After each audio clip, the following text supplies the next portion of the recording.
গ্ৰাম্য মহিলাৰে এটা কথা বাৰু কৈয়ে থাকে যে ইউজি ব্ৰহ্ম মানে আণ্ডাৰগ্ৰাউণ্ড, এইটো কি চৰম অপমান কৰা হোৱা নাই নেকি আপোনাৰ?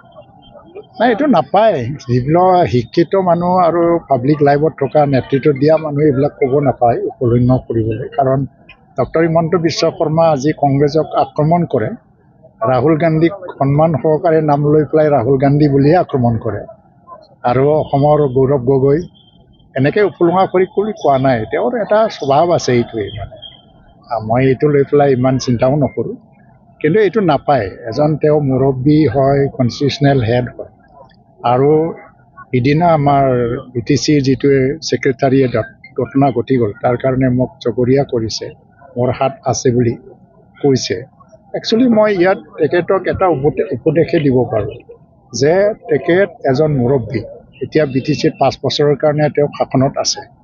তেওঁৰ দায়িত্ব হ'ল যে কিবা আন্দোলন হ'লে আন্দোলনকাৰী নেতাসকলক মাতি পেলাই সমস্যাটো সমাধান কৰিব লাগে, উত্তেজিত কৰিব নালাগে। কাৰণ উত্তেজিত কৰি থকা যেন দেখিছোঁ, কাৰণ এতিয়া তেওঁ একশ্যন মনত গৈছে, কি কোনো সমস্যা সমাধানত নাই।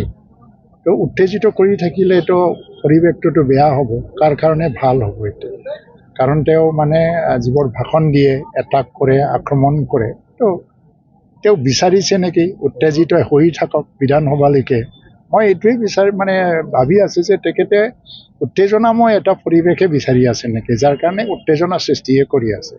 এতিয়া মই তেখেতৰ ছিনিয়ৰ আছিল, তেখেতক দীৰ্ঘদিনীয়া এটা সংগ্ৰামত লগ পাইছোঁ, তেখেতক দেখিছোঁ, মৰমো কৰিছোঁ। মই আজিলৈকে তেখেতক আণ্ডাৰগ্ৰাউণ্ড বুলি ক'লেতো তেওঁৰ প্ৰকৃতভাৱে গ্ৰাম্য মহিলাৰী তেখেতে নিজেই মানে আণ্ডাৰগ্ৰাউণ্ডত থাকি আন্দোলন কৰা মানুহ।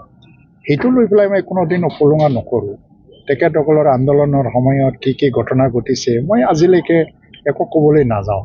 তাৰমানে এইটো এটা মানে সন্মানৰ এটা মাত্ৰা থাকে, মানুহক চবকে সন্মান জনাব লাগে।